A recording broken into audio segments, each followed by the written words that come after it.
as the prosecution has failed to prove beyond reasonable doubt that the accused Kandula Rangadu had committed murder under section 302 section క్రింద హత్య చేసినట్లుగా నిరూపణ చేయడానికి prosecution వారు విఫలులైనందున సదరు ముద్దాయిని నిర్దోషిగా భావించడమైనది. అయినప్పటికీ హతుడైన యనమదల ప్రభాకర్ని కొట్టి తద్వారా అతడి మరణానికి కారకుడైనందున ఐపీసీ 304A సెక్షన్ క్రింద సదరు ముద్దాయికి 6 నెలల కఠిన శిక్ష విధించడమైనది.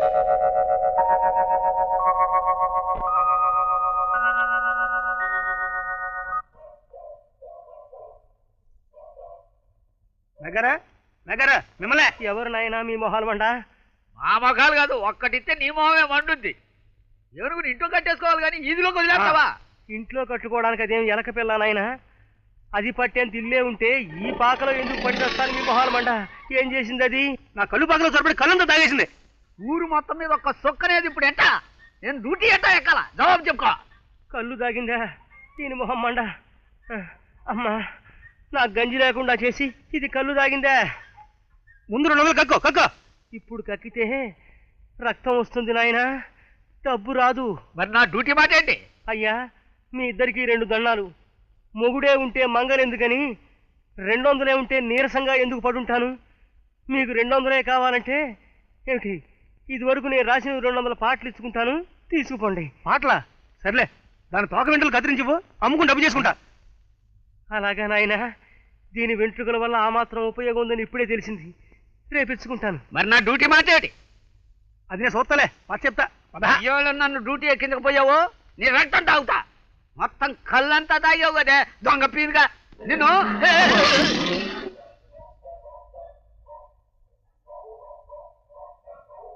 ఏమిటి ఇది నీ మొహమండ? మింగుతున్న తిండి చాలేది నీకు? కళ్ళు కావాల్సి వచ్చిందా? ఇళ్లలో జరబడి దొంగతనాలు చేస్తే ముద్దెట్టుకోవడానికి నువ్వేం బాలకృష్ణ అనుకున్నావా? నీ మొహమండ కనిపిస్తూనే ఉంది. నా ఆస్తి మొత్తం నీ నోట్లో కనిపిస్తోంది. నోరు మూసుకో. ఆ తొండం చూడు, నాకు రెట్టింపు ఉంది. దాన్ని సాలాగా వాడేసి నా ఆస్తి మొత్తం జుర్రేసావు కదా నీ మొహమండ. నా వల్ల కదే, నేను మేపలేను. నీకు దండం పెడతాను, వెళ్ళిపోవే. నేను కళ్ళు మూసుకుంటాను, పారిపోవే. వీరేంద్ర ఆయన నా మహాపేరు నవల్లో కూడా జబ్రక బబ్రా చిత్తో సరిగ్గా ఇదే మాట అంటాడు. నే కళ్ళు మూసుకుంటాను, నువ్వు పారిపోవు అని. ఈ చిత్తు నువ్వు గంగలో కలవ నీ మొహమండ. ఓవైపు దీని చుత్తుతో చస్తుంటే నీ చిత్తేమిటయ్యా మహాత్మా? మహాపేరుగు నవల ఎప్పటికీ తెవలదా? మరొక్క నెల రోజుల్లో పూర్తి చేస్తాను. తమ వంటి మహారచయితకి వినిపించి తమ మాటను నా నవలకి ముందు మాటగా వేసుకుంటే తప్ప నా జన్మ చరితార్థం కాదు. అయితే ముందు మాటగా ఒక్కటేసుకొని మొహమండ చెప్పండి. ఇలా సుత్తి కొట్టకు సుందరగుండు.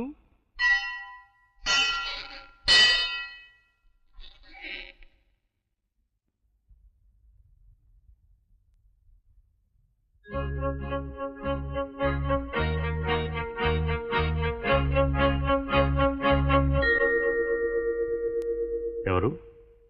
తమరు? పేరు రామ్మూర్తి. ఈ మధ్య వీడియోగా ట్రాన్స్ఫర్ అయ్యి వచ్చాను. మీకెవరు కావాలి? అమ్మాయి గారు, అదే పూర్ణమ్మ గారు. పూర్ణం అంటే చలపతి మాస్టర్ అమ్మాయేనా? అవునండి. అక్కడ ఉండటం లేదా? లేదు. చలపతి మాస్టర్ పోయిన తర్వాత బాకీదారులు ఇంటిని స్వాధీనం చేసుకున్నారు. అమ్మాయి గారు? పాపం ఆవిడ చాలా అవస్థలో ఉన్నారు. ఆవిడ వాళ్ళ మేనత్త గారు గంగానమ్మ గుడి అవతల చిన్న ఇంట్లో అద్దెకుంటున్నారు.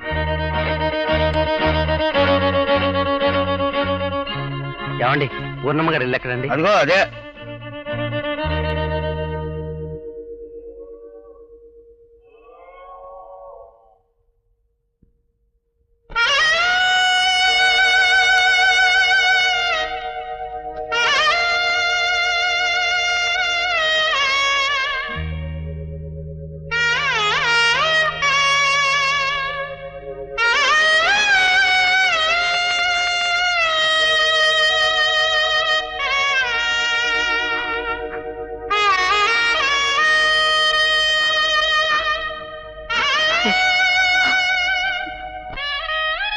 అమ్మాయి గారు,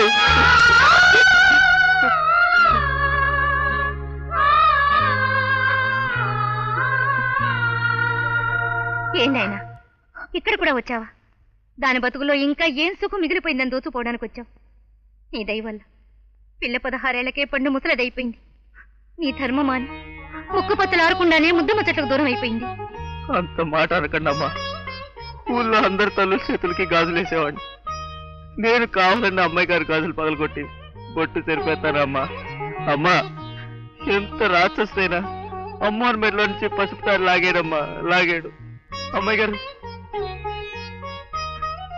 అమ్మాయి గారు, మీరు నమ్ముతున్నారా? ఒక్కసారి రండి అమ్మాయి గారు, మీకు దండం పెడతాను.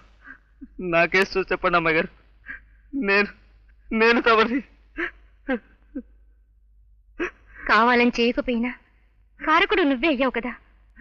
నీ పుణ్యమాని పండంటి కాపురం ముక్కలైపోయింది, దాని బతుకు చితికిపోయింది. నువ్వు ఒక్కరిని కాదురా, ముగ్గురిని చంపావు. దాని మొగుడిని చంపావు, దాన్ని ఇలా చంపావు, దాని తండ్రిని చంపావు. అమ్మా, అయ్యాను కూడా నేనే మింగేశానమ్మా. పెళ్ళయ్యి ఏడాది కాకమునిపే కన్న కూతురు తలచెడితే ఏ తండ్రి తట్టుకోగలడ్రా? అల్లుడు పోయాడని తెలిసి అన్నయ్య నేను అక్కడికి వెళ్ళా. నా కొడుకును మింగేసిన శనిగ్రహం చూసుకోవడానికి వచ్చారా? లేదమ్మా, ఇప్పుడు దాన్ని చూడలేను, చూసి తట్టుకోలేనమ్మా. డబ్బుని బట్టి సుఖాలున్నా కష్టాలు కన్నీళ్లు అందరివి ఒక్కటేనమ్మా. అందుకే బిడ్డ పోయిన దుఃఖంతో కుమిలిపోతున్నా మిమ్మల్ని ఒక్కసారి పలకరించి వెడదామని వచ్చానమ్మా. ఈ వార్త తెలిసిన దగ్గర నుంచి అన్నం నీళ్లు ముట్టలేదమ్మా అన్నయ్య. మొసలు కన్నీరు కార్చకండి. ఆ ఇనుప గజ్జల మహాతల్లి ఏ క్షణాన్ని ఇంట్లో కాలు పెట్టిందో కొంప గుండమైంది. ఒక్కగానొక్క కొడుకును పొట్టను పెట్టుకున్న మహమ్మారి. కడుపు కోత ఎంత దారుణమైందో ఊహించగలనమ్మా. జరిగిన చెడుకి కారకులైన వాళ్ళని తాత్కాలికంగా తిట్టుకుంటాం, కానీ మంచికైనా చెడుకైనా కారకులం మనం కాదమ్మా. ఆ జగన్నాటక సూత్రధారి. మెట్ట వేదాంతం మాట్లాడకండి. పెద్ద కర్మయ్యాక ఆ మొదనస్తు దాన్ని మీ ఇంటికి పంపిస్తాను. మీ ఇష్టం వచ్చినట్టు తగలడండి. వెళ్ళండి ఇంకా.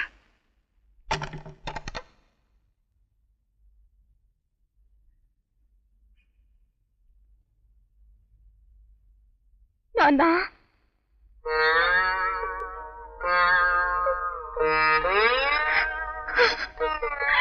నాన్నా,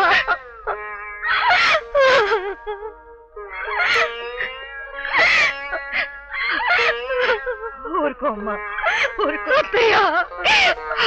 వేడిపోతాడు, ఊరుకో అమ్మా.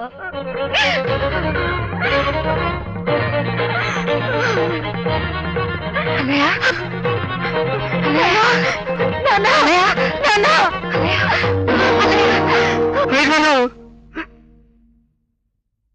నాతో మా అమ్మాయి ఇంటికి రమ్మంటే ససేమరా ఈ ఊరు వదిలిపెట్టి రానంది. నిజమే మరి.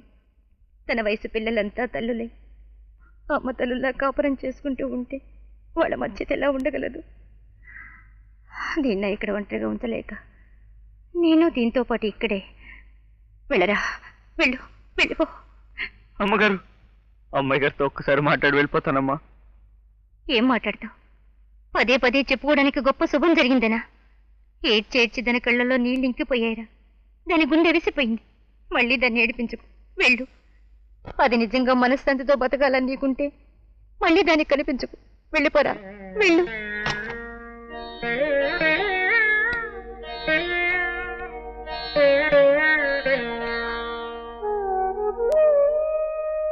మావా, జరిగిందంతా బుజ్జిగాడు చెప్పాడు. నేను కావాలని అమ్మాయి గారు బొట్టు సరిపేశానన్నారే అమ్మగారు. ఉన్నోళ్ళు నోరున్నోళ్ళు ఏమన్నా అంటారు మావా. వాళ్ళు ఏమన్నా అనుకోని నిజమేటో నీకు తెలుసు, ఆ దేవుడికి తెలుసు. ఊరుకో. నా బాధ అందుకు కాదే, అమ్మాయి గారు నాతో మాట్లాడలేదు. రంగా బాగున్నావా అని అడగక్కర్లేదే. నన్ను ఇట చేసావా ఎదవా అని కోప్పడినా కొట్టినా నాకు సంతోషమేనే. గంగా అస్సలు నోరిప్పలేదంటే అమ్మాయి గారికి నా మీద కోపం వచ్చిందంటే? లేదు మావా, జరిగిన దానికి పాపం కుమిలిపోతాంది. అందుకే నీతో మాట్లాడుండదు. నువ్వు ఎట్లాంటి వాడు ఆ అమ్మకు తెలవదా? ఆ అమ్మ ఎట్లాంటిదో నీకు తెలవదా? చెప్పు. పద, తిన్నగా ఇంటికి వస్తామని ఏళ్ళీళ్ళు పెట్టించాను. పద మావా. నువ్వు వెళ్ళవే, కాసేపు ఆగి నేను వస్తాను. నువ్వు రాకపోతే నా మీద ఒట్టే. పద మావా, పద.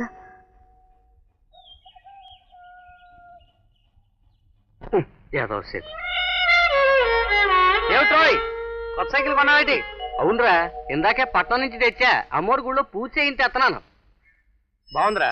నేను సిగ్గున్నానా? నువ్వా? వద్దులే, అదిగో అమ్మాయి గారు వస్తున్నారుగా. అమ్మాయి గారు, కొత్త సైకిల్ కొనుక్కున్నానమ్మా. మీరు ఎదురొస్తే జయం కలుగుద్ది. మీరు ఒకసారి సిగ్నల్ రావాలమ్మా.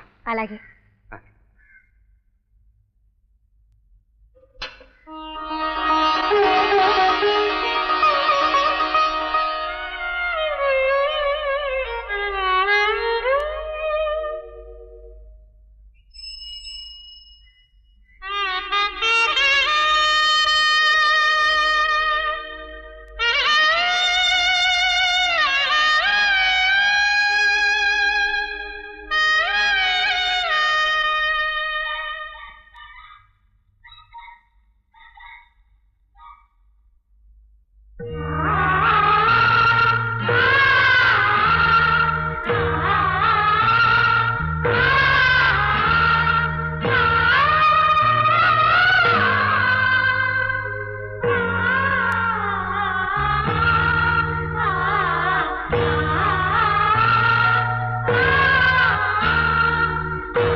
అమ్మగారు ఏమిట్రా వెళ్ళు రామా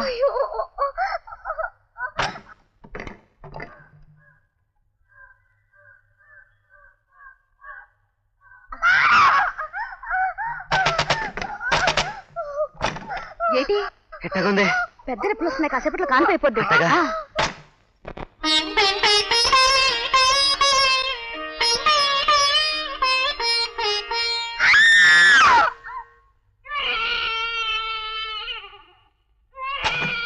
మగబిడ్డ అట్టగా అయ్యగారు పుట్టారనమాట. అంటే ఇప్పుడు నువ్వేంట్రా అనేది?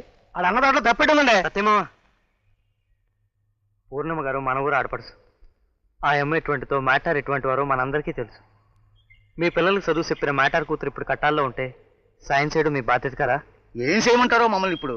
ఊరోళ్ళందరం తలో కత్త సందాలు వేసుకుని ఆ డబ్బిచ్చి అమ్మాయి గారికి మళ్ళీ పెళ్లి చేద్దాం. మళ్ళీ పెళ్ళా? ఒంటి మీద తెలివి ఉండే మాట్లాడుతున్నావా? కన్నె పిల్లలకే పెళ్లిళ్ళు కావడం కాకనమైపోతున్న రోజుల్లో పూర్వ సువాసిని ఓ బిడ్డ తల్లిని ఎవరు చేసుకుంటారా? ఎక్కువ డబ్బు కట్నంగా ఇస్తే ఆ పని జరగకపోతే నా నమ్మకం ఇవ్వరు. నాకొక్కడికి అంత డబ్బు ఇచ్చే శక్తి లేదు. ఏమాత్రం ఇల్లున్నా నన్ను నేను తెగ నమ్ముకునైనా ఆ పెళ్లి జరిపించడానికి తయారుగా ఉన్నాను బాబు గారు. నీ చేతుల్లో ఆ పూర్ణమ్మ మొగుడు పోయాడన్న బాధలు అలా అంటున్నావు, నిజమే. కానీ అది జరగని పనిరా రంగా. ఎందుకు జరగకూడదండి? మొన్న అప్పలనరసయ్య గారు కోడలు పోతే కొడుకు అన్నీ పెళ్లి చేయరా? మరి వెంకయ్య గారు కోళ్ళు పోతే మాసికం పెట్టకుండానే ఆ కుర్రాడికి రెండో పెళ్లి చేశారు కదా. మొగాడికే మహారాజులో మూడోసారైనా పెళ్లి చేసుకుంటాడు. బాగుందండి, చాలా చక్కటి విషయం చెప్పారు. అంటే ఆడదానికో నీతి, మగాడికో నీతి అన్నమాట. 10 ఏళ్లు కాపురం చేసిన మగాడికి భార్య పోతే వెంటనే పెళ్లి చేసుకోవచ్చా?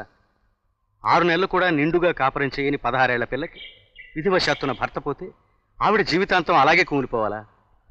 గొప్ప నీతి చెప్పారండి. ఈ నీతుల్ని నియమాల్ని తేల్చేది ఈ ఊళ్ళోని 10 మంది పెద్దలం కాదు మూర్తి గారు. ప్రవాహం వైపు కొట్టుకుపోయే వాళ్ళమే గాని ఎదురీదే శక్తి లేని వాళ్ళం మేము. విధవకి పెళ్లి చేస్తే పక్క ఊళ్ళో వాళ్ళు ఆక్షేపిస్తారు కూడా. ఈ ఊరికే అప్రతిష్ట వస్తుంది. ఈ విషయంలో మేమేం చేయలేమండి. పదండి పోదాం. బాబు ఒక్క నిమిషం బాబు, మీ బిడ్డలకి ఇట్లా జరిగితే మీరు ఇట్లా మాట్లాడగలరా బాబు? అయ్యా, అమ్మాయి గారు బతుకు బుగ్గి పాలైపోతున్నారయ్యా. బాబు తలసేం తప్పు శిక్ష ఆయమ్మ భరించాలా బాబు? బాబు మీకు దండ పెడతాను బాబు, ఆయమ్మని మీ బిడ్డగా అనుకోండి బాబు. బాబు బాబు ఏమిటి నాయనా, మా వాడికి ఆ వెధముండ నుంచి పెళ్లి చేయాలా? అంటే మీ అబ్బాయి గారికి భార్య గారు పోయారు కదండి. హైమా ఏనన్నా లోపలికి వెళ్ళమ్మా. ఏమిటి నాయనా, చచ్చిపోతే మొగుడు చచ్చిన దాన్ని అందున ఓ బిడ్డ తల్లిని ఎవడు చేసుకుంటాడయ్యా? లోకమే ఇంకా అంత గొడ్డుపోలే. మా వాడికి మంచి సంబంధం చూసి కన్నెపిల్లని చేసుకుంటాం. వెళ్ళిరా, యథోమండకి పెళ్ళాట పెళ్లి. పెళ్ళాన్ని సచ్చిన మగాడు మళ్ళీ పెళ్లి చేసుకోవచ్చా? మొగుడు సచ్చిన ఆడది పెళ్లి చేసుకోకూడదా? ఏం న్యాయం బాబుతాం అది? ఉన్నోళ్ళు న్యాయం, డబ్బున్నోళ్ళు న్యాయం, నోరున్నోళ్ళు న్యాయం. ఈ వాదన అనవసరం అయ్యా, వెళ్ళిరా.